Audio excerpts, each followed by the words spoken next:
Françaises, Français, mes chers compatriotes, la France vit un moment très difficile, en temps de paix. Nous sommes en guerre. Nous sommes en guerre. Infini reconfiné, in fine confini. Bienvenue dans ce SAV sous plastique. Bonjour docteur. Là, ça confine plus. Ah ouais. Donc dès qu'on prend de la hauteur, ça confine plus. Bon bah alors retirez-moi ce truc parce qu'on va essayer de prendre de la hauteur. C'est du bruit en plus. C'est parti, notre ami Macron.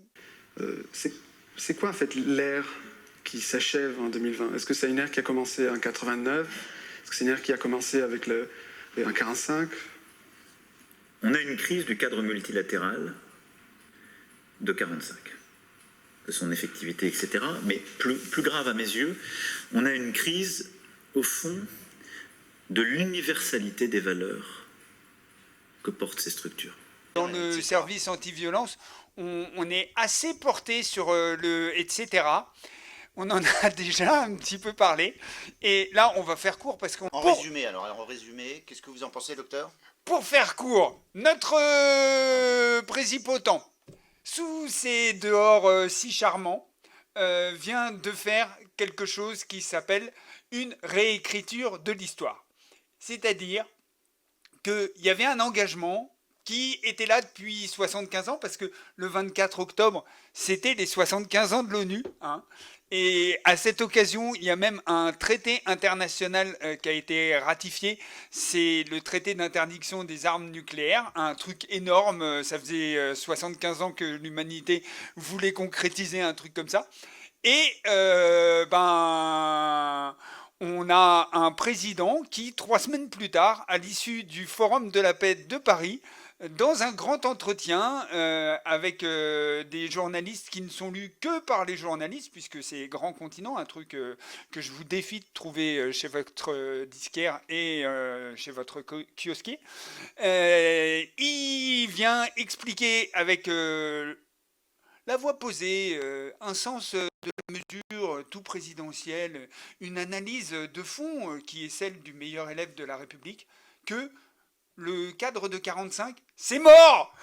Ah, alors qu'est-ce qu'il a dit d'autre? À partir du moment où les classes moyennes n'ont plus d'éléments de progrès pour elles-mêmes et vivent le déclin année après année, un doute s'installe sur la démocratie. C'est exactement ce qu'on voit partout, des États-Unis de Donald Trump au Brexit, en passant par les coups de semonce que nous avons dans notre pays et dans beaucoup de pays d'Européens. Des pays d'Européens. Oui, c'est les pays dont la classe internationale se préoccupe parce qu'ils ont un petit peu peur des coups de semonce quand même. Hein, le coup de semonce. Le coup de semonce, c'est pas mal, le coup de semonce. Le coup de semonce, il est un peu jaune et il est ennuyeux. Mais c'est terrible d'avoir une telle lucidité. Éthéré. Et voilà. Hein. C'est sans rapport avec la capacité à le transformer en réel. C'est-à-dire, le gars, c'est le présipotent. C'est le gars qui s'occupe de la présie publique. C'est le gars qui pourrait être Louis XIV. D'ailleurs, il nous parle des gueux avec une certaine empathie. Il ne trouve pas ça dégueu, les gueux. Et il est là à nous expliquer qu'en fait, il fait avec le réel ce qu'il peut, parce que c'est un partisan de la réelle politique et que lui, il n'est pas là pour faire les données de l'équation.